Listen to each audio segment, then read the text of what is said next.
नमस्कार, बहुत स्वागत है आपका। मैं हूं आपके साथ ऋतु ज्ञानवानी। सबसे पहले आपको लाइव तस्वीरें भोपाल से दिखाते हैं। मुख्यमंत्री शिवराज सिंह चौहान कुछ कह रहे हैं, सुनिए। आज उनके इस अत्यंत महत्वपूर्ण कार्यक्रम में सहकार से समृद्धि और किसी भी उनमें सहकारी संस्थाओं की भूमिका नॉफेड ने आयोजित किया है। मैं उनका एक बार फिर आप सबकी ओर से और मध्य प्रदेश की 8.5 करोड़ जनता की ओर से हृदय से स्वागत करता हूँ, अभिनंदन करता हूँ। सहकारिता भारत की माटी में है, सहकार भारत की जड़ों में है। अगर हम देखें तो सर्वे भवन्तु सुखिनः सहकारिता ही है।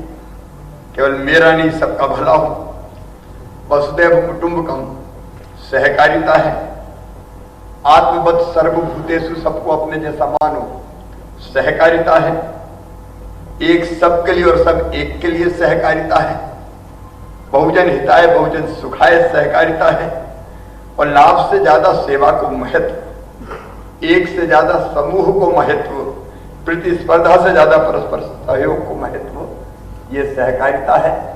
और सहकारिता के इसी भाव को ध्यान में लेकर भारत के यशस्वी प्रधानमंत्री श्रीमान नरेंद्र मोदी जी ने, जिन्होंने गुजरात में स्वयं अमित भाई ने अनेकों प्रयोग किए सहकारिता के क्षेत्र में, एक अलग से 6 जुलाई 2021 को ये दिन भारत में स्वर्ण अक्षरों में लिखा जाएगा, क्योंकि इसी दिन देश में सहकारिता मंत्रालय का गठन माननीय प्रधानमंत्री श्रीमान नरेंद्र मोदी जी ने किया। और सहकारिता मंत्रालय का गठन करके उसका प्रभार दिया आदरणीय श्रीमान अमित शाह जी को। और जैसा नरेंद्र सिंह जी बता रहे थे, असंभव शब्द अमित शाह जी के शब्दकोश में नहीं है। उन्होंने नई दिशा और नई गति सहकारिता के क्षेत्र को। मध्य प्रदेश में भी वैसे सहकारिता का इतिहास बहुत पुराना है, 118 साल पुराना। लेकिन मध्य प्रदेश सरकार सहकारिता के माध्यम से अपने किसानों के लिए अनेकों प्रयास कर रही है। सबको साख सबका विकास, यह हमारा लक्ष्य है। और 12-13 से मध्य प्रदेश सरकार 0% ब्याज पर अपने किसानों को कर्ज देने का काम कर रही है। और अभी अभी मैं माननीय केंद्रीय सहकारिता मंत्री जी का हृदय से आभार प्रकट करता हूं कि अभी 3 लाख तक के अल्पावधि फसल ऋण पर 1.5% ब्याज सहायता अनुदान और देने का फैसला उन्होंने किया है। मैं उनका अभिनंदन करता हूं। मध्य प्रदेश में हर वर्ष नेफेड भी जानता है और सहकारी समितियों के माध्यम, टैक्स के माध्यम से हम न्यूनतम समर्थन मूल्य पे फसलों का बहुत व्यवस्थित और पारदर्शी तरीके से उपार्जन करते हैं। और प्राथमिक कृषि सहकारी समिति जो पैक्स है, उनका आधुनिकीकरण करने की दिशा में कई कदम मध्य प्रदेश ने उठाए हैं। सहकारी संस्थाओं के पंजीयन को फेसलेस और कॉन्टैक्ट लेस हमने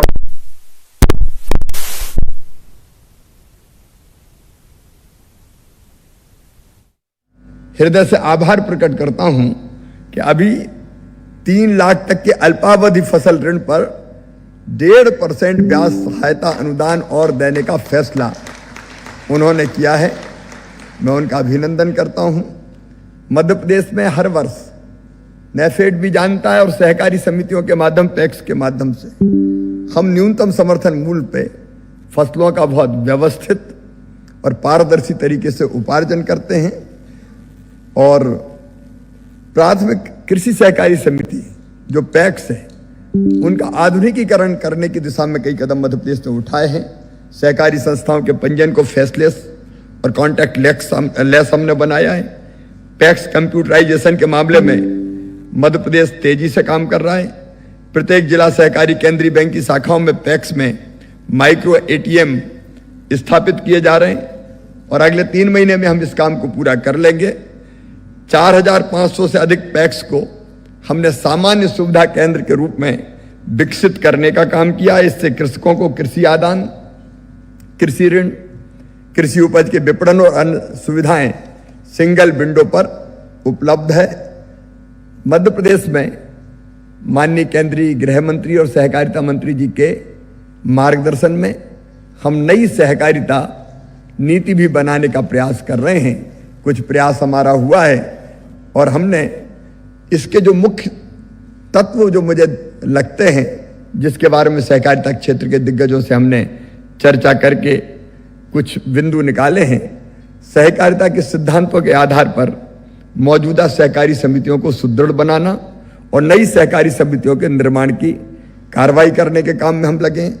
सहकारिता के क्षेत्र में राजनीतिक हस्तक्षेप या राज्य सरकार का हस्तक्षेप ना रहे और राज्य सरकार की भूमिका मुख्य रूप से एक इनेबलर, एक फैसिलिटेटर और एक रेगुलेटर की ही रहे। सहकारिता में सरकार के अनावश्यक दखल को खत्म किया जाए। दक्ष सहकारी मॉडल तैयार कर सहकारिता को स्वरोजगार के लिए कैसे उपयोग करें, इस विषय में हम लोग विचार कर रहे हैं। नए क्षेत्रों में फूड प्रोसेसिंग, पर्यटन, स्वास्थ्य, ग्रामीण परिवहन, उद्योग, खनिज, कृषि पालन, नवकरणीय ऊर्जा और सर्विस सेक्टर में भी मध्य प्रदेश में सहकारी समितियों का हमने गठन प्रारंभ किया है। जो परंपरागत कारीगर है ग्रामीण क्षेत्र में, बढ़ई, लोहार, दर्जी, कुम्हार, नाई, ऐसे कारीगरों को भी सहकारी समितियों के रूप में संगठित करने का काम, उनकी आय वृद्धि के लिए करने का प्रयास भी मध्य प्रदेश में हम लोग कर रहे हैं। सहकारिता के क्षेत्र में काम कर रहे एक अमले का कौशल उन्नयन, क्षमता संवर्धन और प्रशिक्षण भी अत्यंत आवश्यक है। उस दिशा में भी हम प्रयास कर रहे हैं और राज्य के सहकारिता कानूनों में आवश्यकता अनुसार बदलाव की जरूरत है और प्रक्रियाओं का सरलीकरण की आवश्यकता है। उस दिशा में भी मध्य प्रदेश की सरकार काम कर रही है। सहकारिता के क्षेत्र में $5 ट्रिलियन की इकोनॉमी प्रधानमंत्री जी ने बनाने का संकल्प लिया है। सहकारिता उसमें एक बहुत महत्वपूर्ण भूमिका अदा करेगी। उस दृष्टि से भी हमने एक रोड मैप बनाया है। मैं ज़्यादा विस्तार में ना जाते हुए आप सबका और विशेष रूप से माननीय अमित जी का, जिन्होंने कल से लेकर आज तक पूरा समय मध्य प्रदेश को दिया और अंत में सबसे महत्वपूर्ण कार्यक्रम बिना सहकार नहीं उद्धार, इसमें भाग लेकर हमारा वो मार्गदर्शन कर रहे हैं। उनका एक बार फिर हृदय से स्वागत करते हुए, अभिनंदन करते हुए अपनी बात समाप्त करता हूँ। बहुत बहुत धन्यवाद। प्रणाम, नमस्कार। बहुत बहुत आभार माननीय मुख्यमंत्री मध्य प्रदेश श्री शिवराज सिंह चौहान जी का। दिव्य सज्जनों, जैसे कि आप जानते ही हैं, माननीय प्रधानमंत्री श्री नरेंद्र मोदी ने आत्मनिर्भर भारत के तहत वोकल फॉर लोकल अभियान को सशक्त बनाने के लिए PMFME का शुभारंभ किया था। इसके अंतर्गत यह लक्ष्य भी है कि 5 वर्षों की अवधि में देश के 710 जिलों में 137 unique one district one product categories को विकसित किया जाए और प्रत्येक जिले में कम से कम एक प्रोडक्ट ऐसा जरूर हो। आज मुख्य अतिथि महोदय के करकमलों से 6 उत्पादों का यहां प्रमोशन होगा और इस लॉन्च के बाद इस योजना के तहत अभी तक कुल 10 ब्रांड और 20 उत्पादों का प्रमोशन पूरा हो जाएगा। नेफेड ने इस लक्ष्य को बहुत रिकॉर्ड समय में हासिल किया है। इसी क्रम में आज जिन उत्पादों का यहाँ पर प्रमोशन होने जा रहा है, इनमें ODOP के जैगरी यानी गुड़ की कैटेगरी में जो ब्रांड लॉन्च किया जा रहा है उसका नाम है मधु मिठास। ये उत्तर प्रदेश के मुजफ्फरनगर जिले का प्रोडक्ट है। दूसरा वर्ग मिलेट्स का है। इसमें रागी कुकीज को सोमदाना के ब्रांड नाम से लॉन्च किया जा रहा है। यह महाराष्ट्र के ठाणे जिले का उत्पाद है। तीसरी कैटेगरी आंवला की है। हरियाणा में गुरुग्राम जिले के साथ जुड़ा यह प्रोडक्ट चटपटा सूखा आंवला और इसे ब्रांड नेम दिया गया है अमृत फल। राजस्थान के कोटा जिले से जुड़ा ODOP प्रोडक्ट है चाट मसाला, जिसे कोरी गोल्ड के नाम से लॉन्च किया जा रहा है। मेघालय के रिभोई जिले से जुड़ा प्रोडक्ट है मसालेदार पाइनएप्पल फ्रूट बार, जिसे अनारस के ब्रांड नेम से लॉन्च किया जा रहा है। और छठा उत्पाद है पंजाब के अमृतसर से मिक्स्ड पिकल्स का, इसे पिंड से इस नाम से इसको ब्रांड नेम दिया गया है। मैं निवेदन करूंगा नेफेड के प्रबंध निदेशक श्री राजबीर सिंह जी से कि वे भाई माननीय मुख्य अतिथि महोदय के करकमलों से हमारे इन 6 अनूठे प्रोडक्ट्स का, जिनका हर जिले से जिले विशेष से जिसका संबंध है, उसे अपने हाथों से उसका प्रमोशन करेंगे। और ये एक आरंभ है ऐसा जो भविष्य के लिए नई संभावनाओं के द्वार खोल रहा है। बहुत बहुत आभार माननीय मुख्य अतिथि महोदय का। दिव्य सज्जनों, वन डिस्ट्रिक्ट वन प्रोडक्ट योजना के तहत मध्य प्रदेश शासन द्वारा तय किए गए 11 उत्पादों का प्रमोशन भी आज यहां मुख्य अतिथि महोदय के करकमलों से होना है। इस रूप में यहाँ मध्य प्रदेश में भी साकार किया जा रहा है। सरकार, शासन, सहकारिता विभाग और उस पूरे तंत्र के माध्यम से जिसका नेतृत्व माननीय मुख्यमंत्री श्री शिवराज सिंह चौहान जी के माध्यम से हो रहा है। तो ये इस प्रयास के लिए आपकी शुभकामनाएं आपकी करतल ध्वनि के रूप में जरूर मिलनी चाहिए और आभार मुख्य अतिथि महोदय का। मध्य प्रदेश शासन सहकारिता विभाग और मध्य प्रदेश राज्य सहकारी संघ ने एक बहुत ही महत्वपूर्ण प्रकाशन सहकार से समृद्धि सहकारी सफलता की 51 कहानियां इस पुस्तक को तैयार किया है और मुख्य अतिथि महोदय से निवेदन है कि इस पुस्तक का भी विमोचन अपने कर कमलों से करेंगे। इन कहानियों में जो 51 कहानियां इनमें शामिल की गई है प्रदेश की चुनिंदा सहकारिताओं की जो बेस्ट प्रैक्टिसेज है और व्यवसायिक उपलब्धियां हैं उनको इसमें वर्णित किया गया है जो दूसरों के लिए निश्चित रूप से प्रेरणा का काम करेंगे और ये विमोचन इसका माननीय केंद्रीय तंत्र के माध्यम से जिसका नेतृत्व माननीय मुख्यमंत्री श्री शिवराज सिंह चौहान जी के माध्यम से हो रहा है। तो ये इस प्रयास के लिए आपकी शुभकामनाएं आपकी करतल ध्वनि के रूप में जरूर मिलनी चाहिए और आभार मुख्य अतिथि महोदय का। मध्य प्रदेश शासन सहकारिता विभाग और मध्य प्रदेश राज्य सहकारी संघ ने एक बहुत ही महत्वपूर्ण प्रकाशन सहकार से समृद्धि सहकारी सफलता की 51 कहानियां इस पुस्तक को तैयार किया है और मुख्य अतिथि महोदय से निवेदन है कि इस पुस्तक का भी विमोचन अपने कर कमलों से करेंगे। इन कहानियों में जो 51 कहानियां इनमें शामिल की गई हैं प्रदेश की चुनिंदा सहकारिताओं की जो बेस्ट प्रैक्टिसेज हैं और व्यवसायिक उपलब्धियां हैं उनको इसमें वर्णित किया गया है जो दूसरों के लिए निश्चित रूप से एक प्रेरणा का काम करेंगे और ये विमोचन इसका माननीय मुख्य अतिथि केंद्रीय गृह और सहकारिता मंत्री भारत सरकार श्री अमित शाह जी के कर कमलों से हो रहा है। ये सौभाग्य की बात है मध्य प्रदेश शासन सहकारिता विभाग और यहाँ के उन लोगों के लिए जिनका उल्लेख इसमें है। मुख्य अतिथि महोदय से मैं पुनः सादर अनुरोध करूंगा कि मध्य प्रदेश शासन सहकारिता विभाग और मध्य प्रदेश सहकारी संघ के एक अन्य बहुमूल्य प्रकाशन सहकारी पुस्तक परिपत्र भाग 1 और भाग 2 का विमोचन और लोकार्पण करें। लोकार्पण के बाद इन्हें विभाग की वेबसाइट पर अपलोड किया जाएगा ताकि ये सहजता से जनसुलभ हो। इनमें वर्ष 1938 से लेकर 2021 तक के विभागीय परिपत्रों का संकलन भी दिया गया है और इसके माध्यम से प्रदेश में सहकारिता के विकास की जो पूरी यात्रा है उसकी जानकारी भी मिलती है। इस रूप में यह संकलन बहुत महत्वपूर्ण है और माननीय केंद्रीय गृह और सहकारिता मंत्री महोदय के कर कमलों से ये इसका लोकार्पण हो रहा है। ये हम सब के लिए बहुत सौभाग्य की बात है और इसकी उपयोगिता भविष्य में इस क्षेत्र में काम करने वाले लोगों के लिए होगी। बहुत बहुत आभार मुख्य अतिथि महोदय का और सभी मंचासीन विभूतियों का देवीय सज्जनों। देवीय सज्जनों, माननीय प्रधानमंत्री श्री नरेंद्र मोदी जी की प्रेरणा से नए सहकारिता मंत्रालय के गठन ने सहकारिता के क्षेत्र में देश में एक नए युग का सूत्रपात किया है। माननीय श्री अमित शाह जी के नेतृत्व में सहकारिता मंत्रालय ने अपने गठन के साथ ही इस क्षेत्र को सक्षम सशक्त और पारदर्शी बनाने की दिशा में लगातार चिंतन मंथन आरंभ किया है। आज पुनः हम सबको यह अवसर मिल रहा है कि माननीय केंद्रीय गृह और सहकारिता मंत्री महोदय के माध्यम से नए संदेश, कुछ नई प्रेरणाएं, नया मार्गदर्शन आपके माध्यम से मिलेगा। एक बार हम सब करतल ध्वनि के साथ पुनः अभिनंदन करते हुए आइए निवेदन करें माननीय श्री अमित शाह जी केंद्रीय गृह और सहकारिता मंत्री भारत सरकार उनके उद्बोधन के लिए, उनके संबोधन के लिए।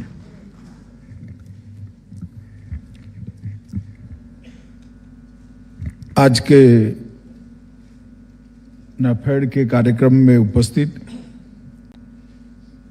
मध्य प्रदेश शासन के लोकप्रिय मुख्यमंत्री डॉक्टर शिवराज सिंह चौहान जी, हमारे साथी और देश के कृषि मंत्री श्रीमान नरेंद्र सिंह तोमर जी, मोदी जी की मंत्रिपरिषद में मेरे साथी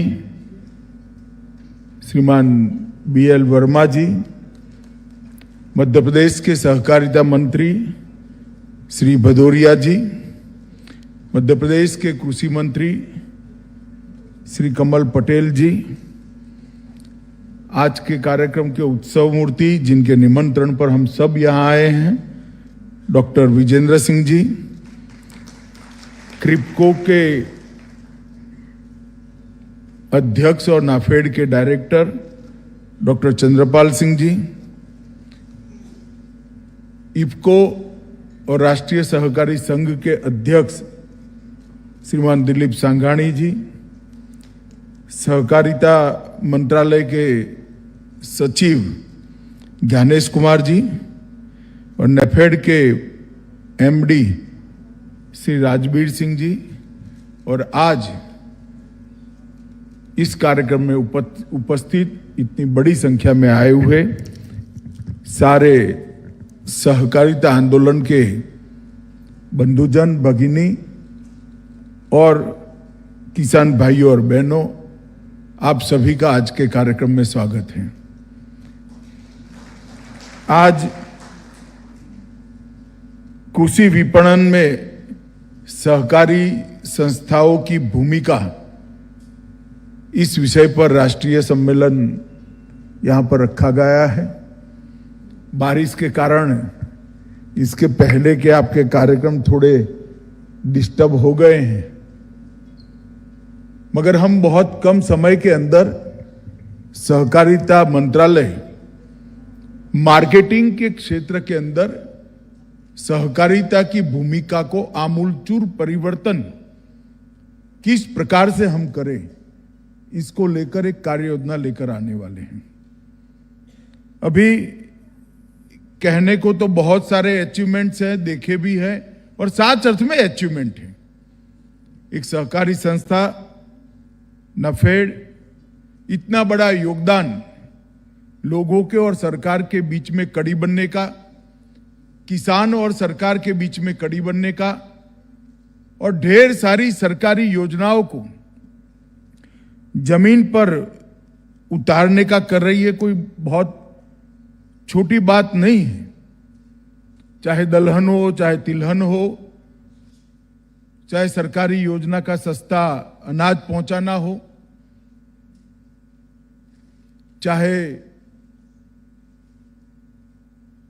भाव को, दरों को स्टेबिलाइज करने के लिए इंटरवेंशन करना हो, चाहे मोदी जी की कल्पना 1 डिस्ट्रिक्ट 1 प्रोडक्ट को साकार करने के लिए इतने कम समय में अनेक विध जिलाओं का संपर्क कर इसकी उपयोगिता बढ़ानी।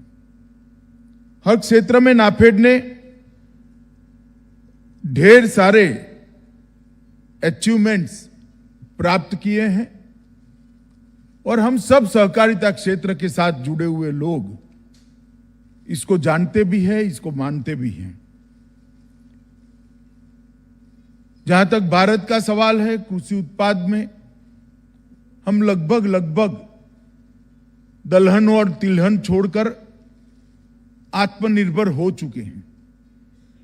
चाहे दूध का क्षेत्र हो, चाहे गेहूं चावल का क्षेत्र हो, चाहे चीनी हो, चाहे गुड़ हो, अनेक क्षेत्र के अंदर आज हमें किसी पर निर्भर रहने की जरूरत नहीं है। और ये 8 साल के अंदर मोदी जी के नेतृत्व में किसानों की आय को दोगुना करने के लिए भी ढेर सारे उपाय किए गए। और सबसे बड़ा काम अगर प्रधानमंत्री जी ने किया है तो एमएसपी का मूल्य 50% मुनाफे के साथ जोड़कर करोड़ों किसानों के उत्पाद को उचित मूल्य दिलाने का काम।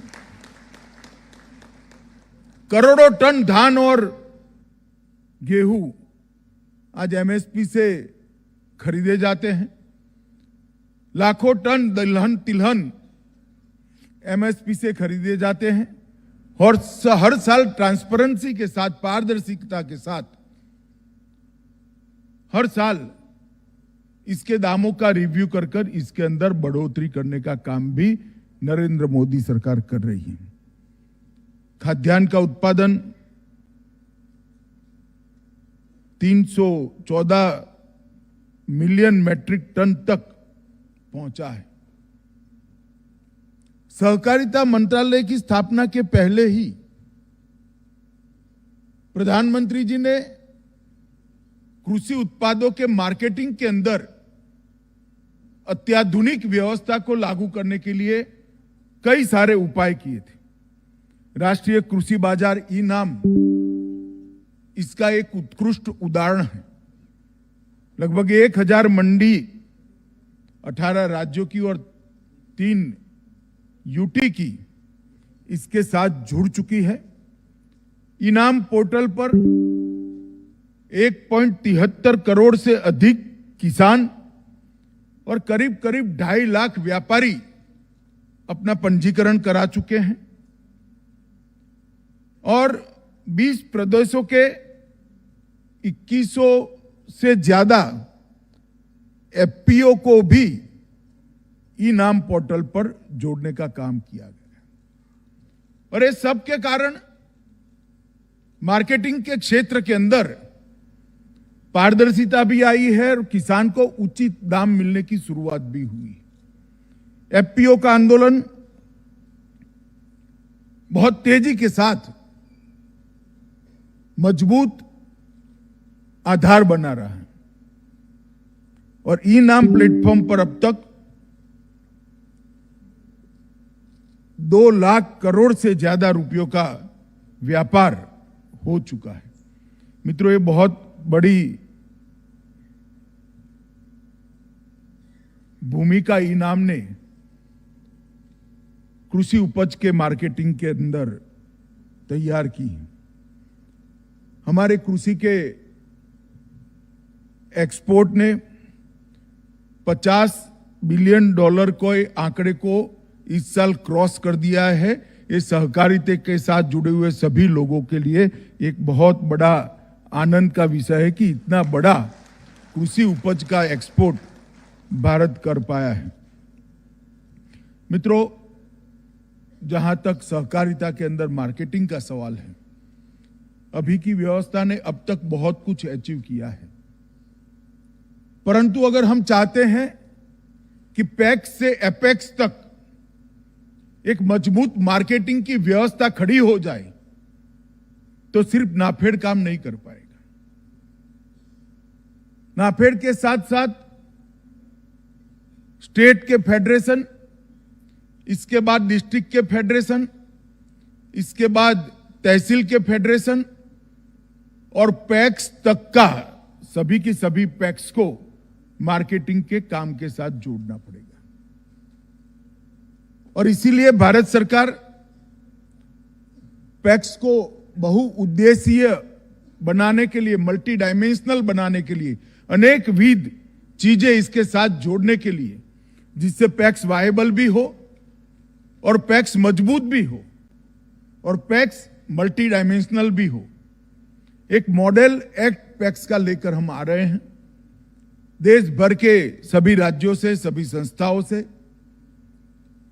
विचार विमर्श का काम समाप्त हो गया है। लगभग 1 महीने के अंतराल के अंदर ही भारत सरकार ये पैक्स के मॉडल बायलॉज को समग्र देश के लिए हम भेजेंगे और उसके बाद पैक्स अपने आप में, हर पैक्स अपने आप में एफपीओ बनने के लिए अपनी योग्यता प्राप्त कर देगा। पैक्स सीधा मार्केटिंग की व्यवस्था के साथ जुड़ जाएगा। किसान को ऋण देने वाला पैक्स किसान की उपज को परचेज कर स्टेट के फेडरेशन को भी दे पाएगा, नाफेड को भी दे पाएगा और सिर्फ नाफेड के सभासद 900 पैक्स नहीं, देश भर के 63,000 जो क्रियान्वयन में पैक्स है, सब पैक्स से कर पाएंगे। इसके साथ साथ वो भंडारण का भी काम करेगा, ट्रांसपोर्टेशन का भी काम करेगा। जो पैक्स सक्षम है वो कोल्ड स्टोरेज भी बना पाएंगे। जो पैक्स के पास एक मजबूत आधार है मानव संसाधन का, वो गैस की एजेंसी भी ले पाएंगे। जिस पैक्स के साथ मजबूत आधार है वो पैक्स स्टोरेज से किसानों को ज्यादा फायदा मिले, दाम मिले, तब तक राह देखने की प्रक्रिया भी कर पाएंगे। 22 अलग अलग गतिविधियों को पैक्स के साथ जोड़ने का काम नरेंद्र मोदी सरकार करने जा रही है और मेरे नाफेड के चेयरमैन साहब से मेरा निवेदन है कि नाफेड ने अब 900 पैक्स के लक्ष्य छोड़कर सभी 65,000 पैक्स के साथ मार्केटिंग एक्टिविटी के साथ जुड़ना चाहिए। नाफेड के काम को बृहद बनाना पड़ेगा और मार्केटिंग की व्यवस्था अगर पैक्स से एपेक्स तक हम सुदृढ़ करते हैं, पारदर्शी बनाते हैं, टेक्नोलॉजी का उपयोग कर उसको मजबूत करते हैं, तो मैं आपको वादा करता हूं, कॉरपोरेट खेती की बात करने वाले लोग कोऑपरेटिव खेती की बात करते हो जाएंगे, वो दिन दूर नहीं। हमारी जो मूल व्यवस्था है, वो व्यवस्था से ही अगर मार्केटिंग होता है तो मुनाफा सीधा किसान के पास जाएगा। और कई सारे अच्छे मॉडल हमारे यहां बने हुए हैं, कोऑपरेटिव शुगर मिल से लेकर अमूल तक। सारे मॉडल के अंदर जो मुनाफा है वो साल के अंत में सीधा किसान के अकाउंट में चला जाता है। तो मार्केटिंग का मुनाफा भला कोई प्राइवेट कंपनी के पॉकेट में क्यों चला जाए? मार्केटिंग के माध्यम से जो मुनाफा होता है, किसान को जो ज्यादा रेट मिलेगा, वो भी उत्पाद करने वाले किसान के बैंक अकाउंट के अंदर ही जाना पड़े चाहिए। इस प्रकार की व्यवस्था हम आने वाले दिनों में हम कर रहे हैं।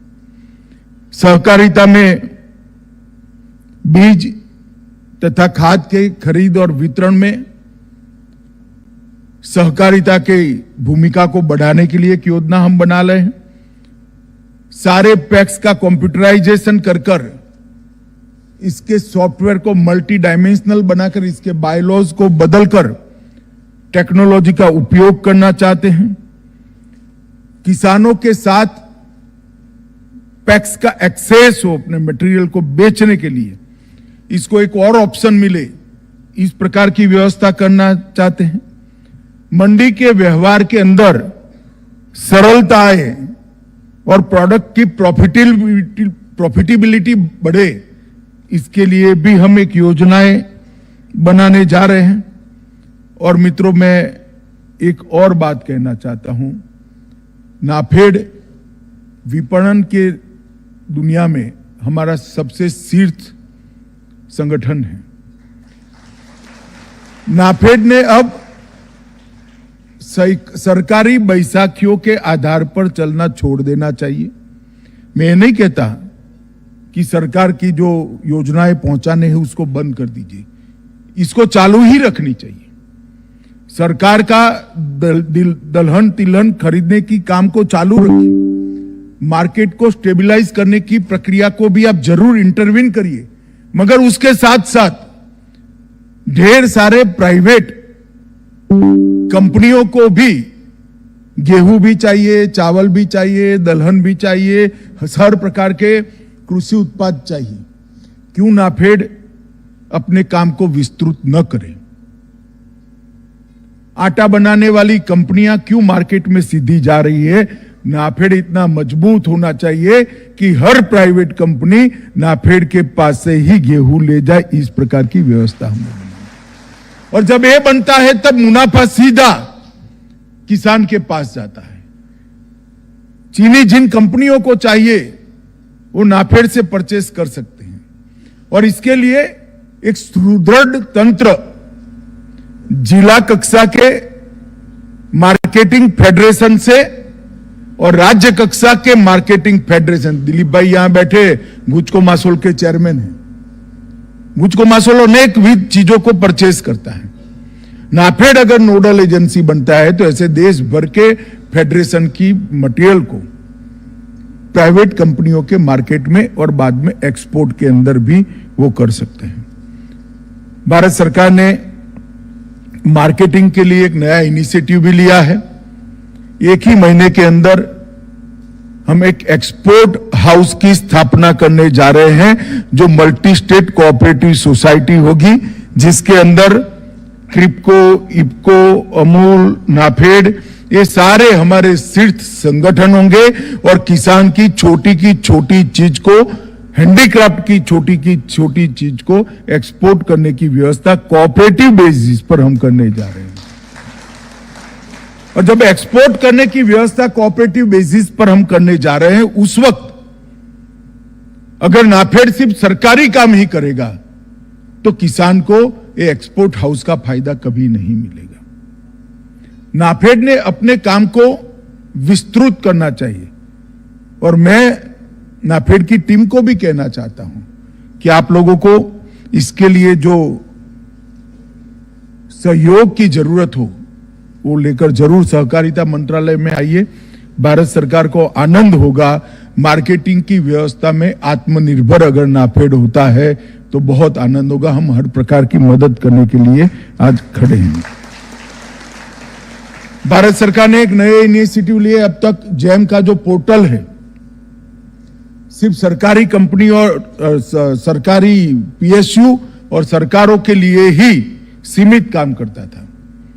हमने बड़े आग्रह से प्रधानमंत्री जी ने निवेदन किया और प्रधानमंत्री जी ने तुरंत ही कैबिनेट में इसको मंजूर किया है। 9 अप्रैल को हमने इसको लॉन्च भी कर दिया है। अब सारे कोऑपरेटिव्स अपनी परचेज जैम के माध्यम से पारदर्शी तरीके से कर सकते हैं और अपने आप को जैम में रजिस्टर कर सरकार में सप्लाई करने का भी काम कर सकते हैं।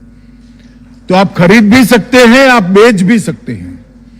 तो बहुत बड़ी सरकारी खरीद का बाजार हमारे लिए खुल रहा है और बहुत बड़ा सरकार के गुडविल से बने हुए लाखों सप्लायर्स कोऑपरेटिव को सप्लाई भी कर सकते हैं।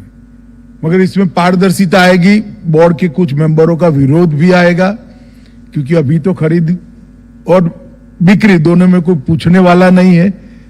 पारदर्शिता आएगी तो थोड़ा विरोध आएगा, मगर हमें भी तो सुधरना पड़ेगा। सुधरना चाहिए, नहीं सुधरना चाहिए भाई, हमने भी सुधरना पड़ेगा। अगर सहकारिता पर भरोसा बढ़ाना है, इसमें पारदर्शिता लानी है, तो आने वाले दिनों में हमें इस दिशा के अंदर भी काम करना पड़ेगा। हम multi state cooperative society acts के अंदर भी बहुत सारे बदलाव लाने जा रहे हैं। मित्रों, हम अब देश भर में मोदी जी के प्राकृतिक खेती और जैविक खेती के अभियान के बाद ढेर सारे किसान प्राकृतिक खेती की ओर बढ़े हैं। मैं कल ही था तेलंगाना में, किसानों के साथ बैठक करा था। सभी किसानों ने कहा कि भाई हम कर तो रहे हैं, मगर अब ज्यादा किसान बढ़ेंगे तो बिकेगा नहीं, क्योंकि अब कुछ किसान ऐसे भी आ गए प्राकृतिक ऑर्गेनिक खेती के नाम पर, प्राकृतिक खेती के नाम पर खाद जिसमें उपयोग हुआ है, पेस्टिसाइड जिसमें उपयोग हुआ है, ऐसे भी उत्पाद बाजार में डाल दिए। तो प्राकृतिक उपज और ऑर्गेनिक प्रोडक्ट्स का क्रेडिबिलिटी डाउन हो रहा है। तो उसके सर्टिफिकेशन के लिए व्यवस्था करने की जरूरत है। मुझे आपको बताते हुए आनंद है कि अमूल बहुत नजदीक पहुंच गया है। थोड़े ही समय के अंदर देश भर में शुरुआत कुछ राज्यों से करेंगे, बाद में धीरे धीरे हर जिले तक जाने का लक्ष्य है। देश भर में भूमि की मिट्टी का परीक्षण और किसान के उत्पाद का परीक्षण कर ऑर्गेनिक है इसका सर्टिफिकेशन कर अमूल ब्रांड से मार्केटिंग की व्यवस्था हम करने जा रहे हैं, जिससे प्राकृतिक खेती करने वाले हर किसान को इसका फायदा मिल सके और ये मुनाफा अमूल के अकाउंट में नहीं जाएगा, क्योंकि कोऑपरेटिव बेसिस पर होगा। तो एक बेसिक कॉस्ट आपको जब आप माल मटेरियल दोगे तब मिल जाएगी। बाद में जो मुनाफा आएगा पर केजी सिमेट्रिकली बांट दिया जाएगा, तो किसान के बैंक अकाउंट में जाएगा। तो ये अगर व्यवस्था हम सफलता से कर सकते हैं, मुझे विश्वास से कर पाएंगे, क्योंकि अमूल का जिस तरह का हिस्ट्री है इसमें ये व्यवस्था अमूल अच्छे से कर पाएंगे। ये अगर कर पाते हैं तो ज्यादा रेट मिलने के बाद, ज्यादा दाम मिलने के बाद ढेर सारे किसान प्राकृतिक खेती की ओर बढ़ेंगे, इसका मुझे पक्का भरोसा है। मित्रों, हमने सहकारिता के क्षेत्र के अंदर एक नई सहकार नीति भी नरेंद्र मोदी सरकार लेकर आ रही है। सहकारिता की यूनिवर्सिटी बनाने का भी हमने काम हाथ पर लिया है। पैक्स को बहुउद्देशीय बनाने के साथ साथ इसके अकाउंटिंग की व्यवस्था भी नए सॉफ्टवेयर के अंदर अच्छे तरीके से उपलब्ध है। ढेर सारे इनिशिएटिव ये 1 साल के कम समय के अंदर लिए हैं और हम चर्चा करे बगैर कुछ करना नहीं चाहते, इसलिए बहुत सारी चर्चाएं अब समाप्त होकर एक्शनेबल लेवल पर आ गई हैं।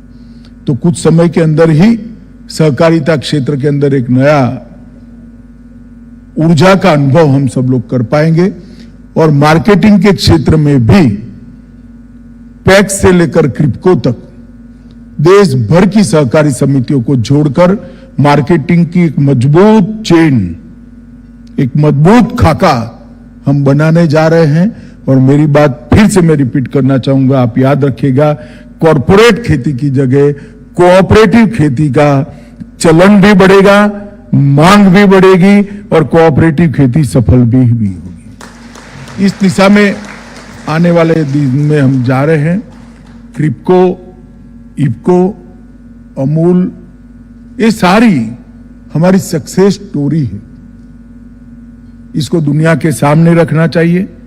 शायद ही दुनिया में कुछ देश ऐसे होंगे जहां इतनी बड़ी सहकारिता का आंदोलन सालों से सफलता के साथ चल रहा है। नाफेड को भी मजबूत करने की जरूरत है। व्यक्तिगत रूप से इनके बोर्ड के साथ मेरा बैठना भी नहीं हुआ है। सितंबर महीने के अंत में इनकी मीटिंग भी मैं बुलाने वाला हूं, परंतु अकेला नाफेड सरकारी आधार पर चले ये आज के समय के लिए पर्याप्त नहीं है। नाफेड पैक्स के आधार पर और मार्केटिंग की क्षमता के आधार पर, एक्सपोर्ट के आधार पर एक मजबूत मार्केटिंग करने वाली संस्था बने, ऐसी मेरी इच्छा भी है और नाफेड में एक क्षमता भी है। आप सभी को आज मार्केटिंग के विषय पर चर्चा के लिए सम्मेलन बुलाया। मेरे विचार आपके सामने रखने के लिए आपने मुझे मौका भी दिया, इसलिए मैं बहुत बहुत धन्यवाद करना चाहता हूं।